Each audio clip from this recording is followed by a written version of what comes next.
Hi everyone. So we'll continue our discussion of chemical reactions of phenols, and in this lecture we are going to discuss the Reamer-Tiemann reaction, one of the more very important name reactions that we study in the organic chemistry, and it is again the electrophilic aromatic substitution of the phenol. So in this reaction we react phenol with chloroform, okay, and the reaction takes place in the presence of base. We can use sodium hydroxide, which is mostly used, and we can also use potassium hydroxide also in place of sodium hydroxide. And the reaction takes place at 340 Kelvin, and from this very first step of the reaction, the product that we obtain is hydrolyzed, and we get the product that is salicylaldehyde. Okay, the common name is salicylaldehyde. In this reaction we get this product. Okay, so this reaction is known as a Reamer-Tiemann reaction. So the overall change that takes place in the reaction is that we have a phenol and its reaction with the chloroform. This is CHCl3. We can write it in the expanded form like this. So this is hydrogen, and we have C3 chlorines that are directly attached to this carbon. Okay, so this is called as chloroform, and the reaction takes place in these reaction conditions. So these are the different intermediate products that we obtain in the reaction, and this is the final product, that is the salicylaldehyde. Okay, so the primary functional group in this salicylaldehyde is this aldehyde CHO group. So this is the aldehyde group. This is the primary functional group of salicylaldehyde. So we'll number it from this carbon. This will be the carbon number 1, and this is carbon number 2. So the IUPAC name of this compound will be 2-hydroxy. This is 2-hydroxy.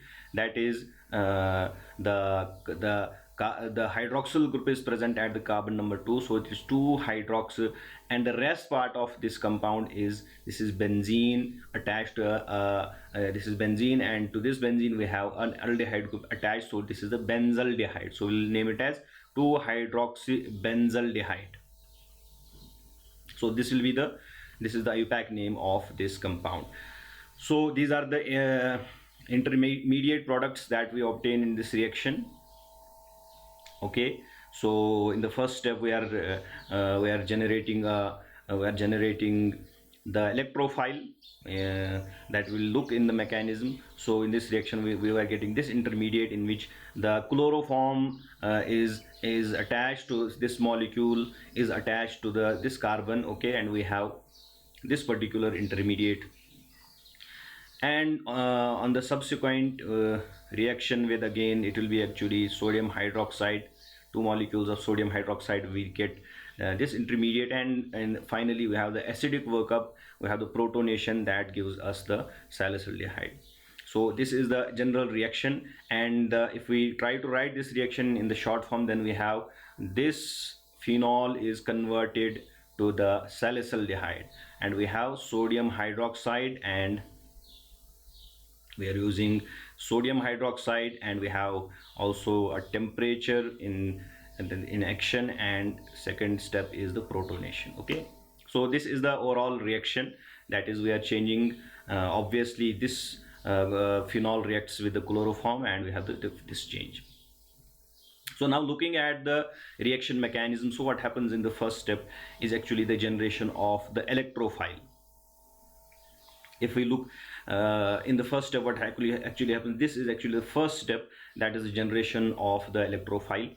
We have this chloroform. This chloroform, as I already said, is attached to 3 chlorine atoms, and this proton here is very acidic. Why?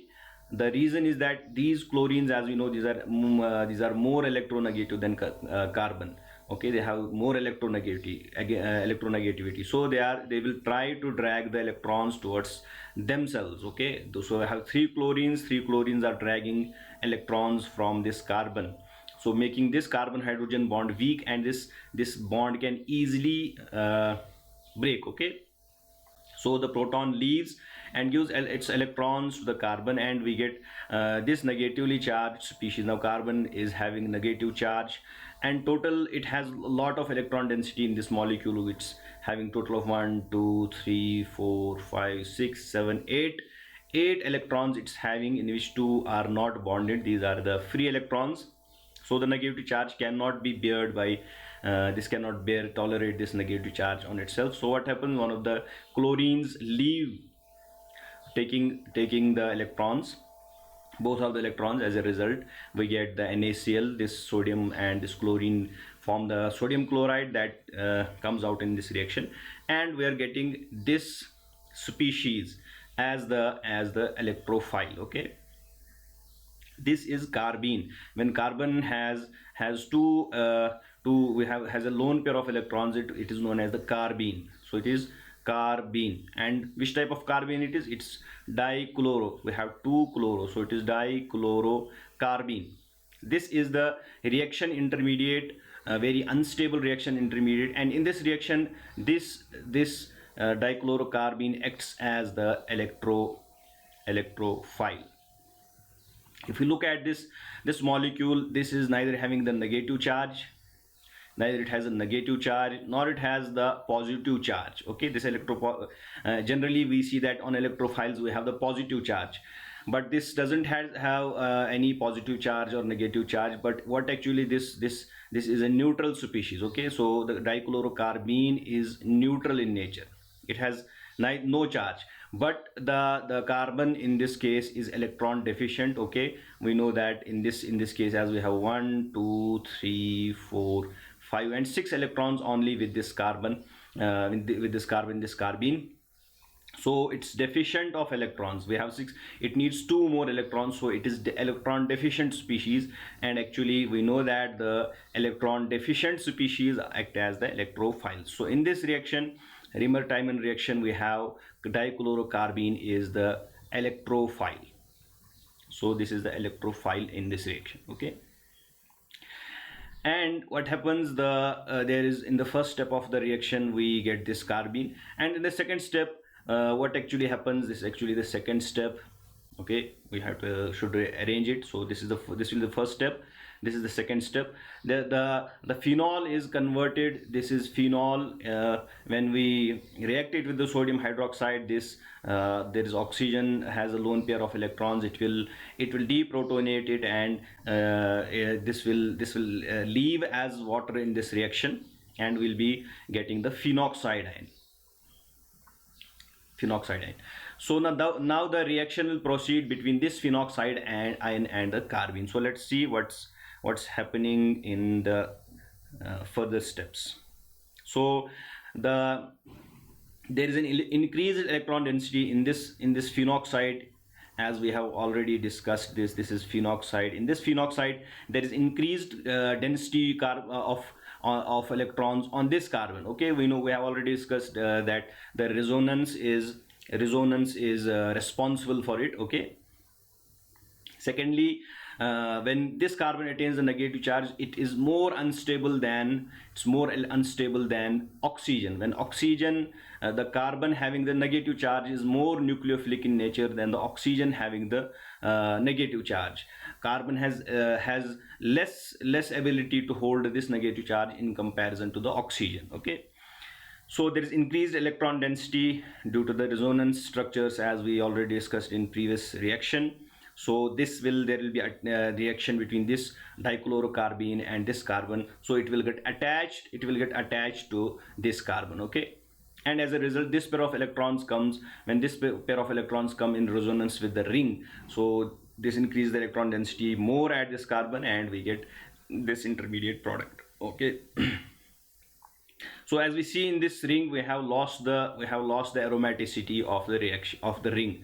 Okay, so to gain this, because aromatic species are more stable, so it will try to regain this stability. So again, we have on this carbon we have this hydrogen, so this hydrogen will leave its electron pair, and there will be the formation of pi bond between these two carbons. That is, the aromaticity will be restored. This pair of electrons will be pushed up, and we again get here the phenoxide. And this hydrogen goes to the carbon. Okay, because in this case we have carbon is having only 3 bonds, 1, 2 and 3. So in this carbon we have more electron density on this carbon, because we had already there we had this lone pair of electrons, so that there is, therefore it has the negative charge, it has more electrons still there. So to make it stable, this proton, this hydrogen will go and attach to the carbon. Okay, and in this reaction we get this species. Subsequent reaction of this species with 2 molecules of sodium hydroxide removes these 2 chlorines as sodium chloride. So 2 chlorines are come out from this species and as 2 sodium chloride ions, and 2 hydroxyl ions are attached to the carbon. Now if we look at this, because these are good leaving groups, that's why they are going to leave. Okay, hydroxyl ion here is going to replace these 2 because these are good leaving groups. So now we have 2 hydroxyl groups on this carbon, and this makes this species very unstable, so it increases the instability of this species. As a result, what happens, by the proper mechanism, this the one of the hydrogens and the hydroxyl these will leave as the water molecule. Okay, this will leave as the water molecule, and there will be the generation of carbon, the oxygen double bond carbonyl group, and we have a hydrogen. So this is the aldehyde part of the aldehyde part that has been attached to the ortho position. Okay, as we know, the ortho is more reactive than the para position. Okay, but there will be also a very little amount of para product also in the reaction, but most of it will be this will be the major product. This will be the major product of this reaction. And one more reason is that there is the possible hydrogen bonding in the ortho product. This further increases the stability. As a result, this is formed as the major product of the reaction. Okay, so in this reaction we are getting, this is what we call as a salicylaldehyde, or what you call as by IUPAC name we call it as the 1,2,2 hydroxybenzaldehyde. Okay, so this is the final product of the reaction. So in overall reaction, what happens, the phenol is converted into salicylaldehyde, or what we call as the 2-hydroxybenzaldehyde. Okay, now one more question is there. If we instead of reacting this phenol, if we react this phenol, instead of we are using tetrachloride, carbon tetrachloride, CCl4. In this reaction we have used CCl3, and instead of CCl3, if we use CCl4, then we will in this reaction we will obtain the salicylic acid as a product. Okay, we're not going to discuss that here, but we are concerned with the Raymer-Tiemann reaction. So that in Raymer-Tiemann reaction, what happens, the phenol reacts with the carbon, reacts the chloroform, and we get the salicylaldehyde as a product in the reaction. Okay, so this was one of the important reactions. We have to remember the mechanism. There are lots of questions that can be framed from this very particular reaction, and in the subsequent lectures we'll be discussing other reactions of phenols.